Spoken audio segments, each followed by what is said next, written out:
নমস্কার, সবাই কেমন আছো? এটা ছিল 2nd ফেব্রুয়ারির তারাপীঠ যাওয়ার ভ্লগ। হ্যাঁ, বেশ কিছু কারণে আমার ভ্লগটা আপলোড করতে অনেকটা দেরি হয়ে যাচ্ছে, কিন্তু আশা করছি তোমাদের ভ্লগটা ভালো লাগবে। সো সঙ্গে থাকো, দেখতে থাকো। তখন বাজে সকাল 6:30। আমরা হাওড়া স্টেশনে পৌঁছে গেছি কিছু শুকনো খাবার দাবার কিনে নিয়ে। আর এই যে আমাদের ট্রেন এসে গেছে। আমরা গিয়েছিলাম কুলিক এক্সপ্রেসে।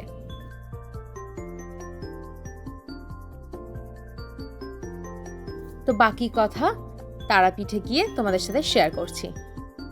ব্যাস, ট্রেন থেকে নেবে আমরা অটো স্ট্যান্ডে চলে গিয়েছিলাম। অটো করে চলে যাচ্ছি এবার একদম রুমে। এই রুমটা কিন্তু দারুণ ছিল। আমরা ছিলাম হোটেল কাজলিকাতে। দেখো রুমটা কি ভালো না? এদের প্রাইসটাও কিন্তু খুবই অ্যাফোর্ডেবল। তোমরা চাইলে সব ডিটেলস আমি পরে শেয়ার করে দেবো।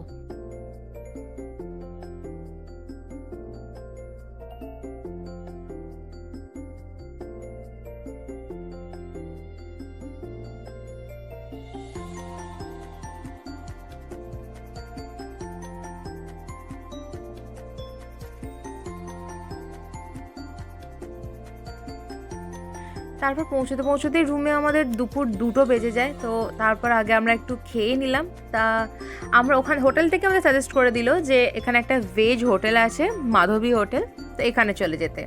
তো এখানে গিয়ে আমরা প্রথমে একটা ভেজ থালি নিয়ে নিলাম। সবচেয়ে বড় কথা, এই হোটেলে না পুরো পিওর ভেজ পাওয়া যায়, মানে কোনো দিন কোনো পেঁয়াজ রসুন কিচ্ছু আর ওদের ঢোকে না।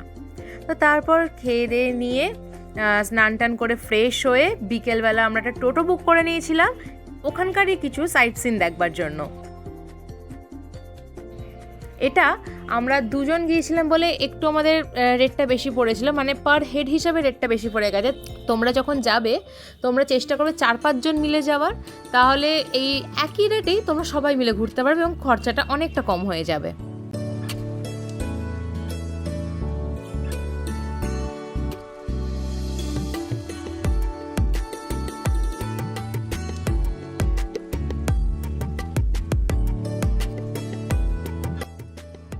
আশপাশের এই যে কয়েকটা মন্দির ছিল খুব সুন্দর লাগছিল, কিন্তু মানে এখানে এসেও যে আরও কিছু সাইট সিন দেখতে পাবো এটা আমার জানা ছিল না।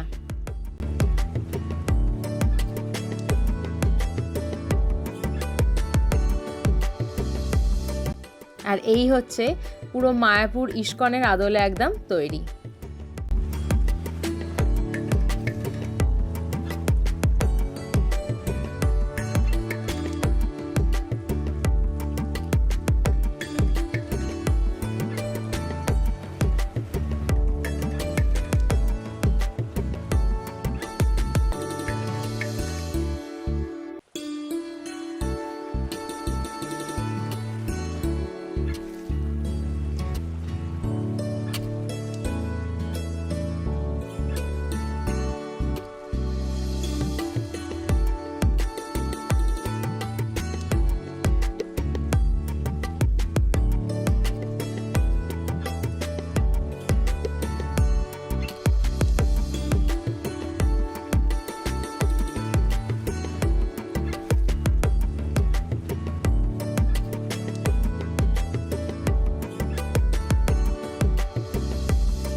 সেদিন অবশ্য আমরা পুরো সাইট সিনটা কভার করতে পারিনি, কারণ আমাদের পরের দিনই ফেরার ট্রেন ছিল।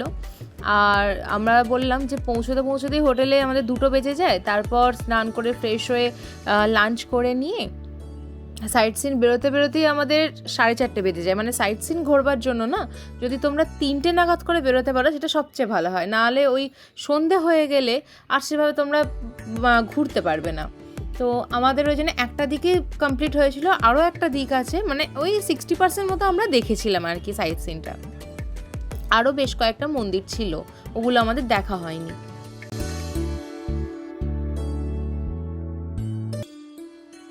কি অপূর্ব লাগছে না আকাশটা। তারপর আমরা সাইট সিন দেখে নিয়ে এবার রুমে ফিরবো, কারণ এবার আমাদের মায়ের পুজো দিতে হবে।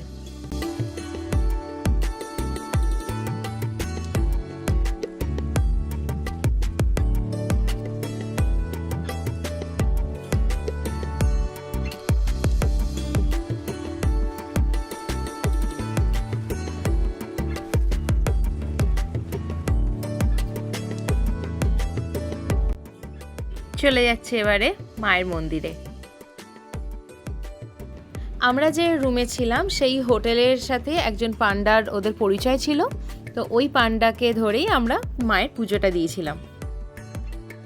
আর সত্যি বলতে খুব ভালো পুজো দিয়েছিলাম। মানে অনেকে বলে যে সন্ধেবেলা পুজো দিলেও না প্রায় 3-4 ঘন্টা লাইন না দিলে নাকি হয় না, মানে ভিআইপি লাইন ছাড়া বলছি, জেনারেল লাইনে।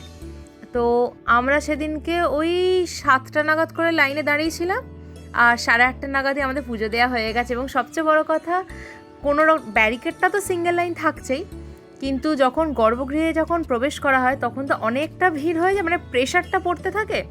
সেদিন কিন্তু খুব ভালোভাবে 1 by 1 করে আমরা পুজোটা দিয়েছিলাম, কোনো রকম কোনো সমস্যাও হয়নি, কিচ্ছু না। তো যাই হোক, সব কিছু ভালোই ভালোই মিটলো। মানে মায়ের দর্শনটা যে এত ভালোভাবে পাবো কি বলবো, মনটা ভীষণভাবে শান্ত হয়ে গিয়েছিল। আর তারাপীঠেও আমার এই প্রথমবারই আসা, তো এই অনুভূতিটা অসাধারণ। আর ওই যে দেখো ওখানেই মায়ের মন্দিরটা।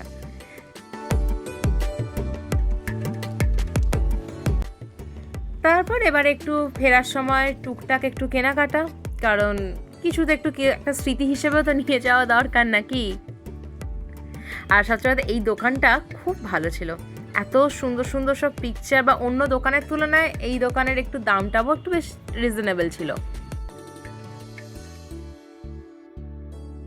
সো আজকের ব্লগটা এতটাই। তোমাদের কেমন লাগলো অবশ্যই কমেন্টে জানিও, ভালো লাগলে লাইক, কমেন্ট, শেয়ার, আর প্লিজ চ্যানেলটা সাবস্ক্রাইব করে দিও। সবাই ভালো থেকো, সুস্থ থেকো, দেখা হবে অন্য কোনো ব্লগে।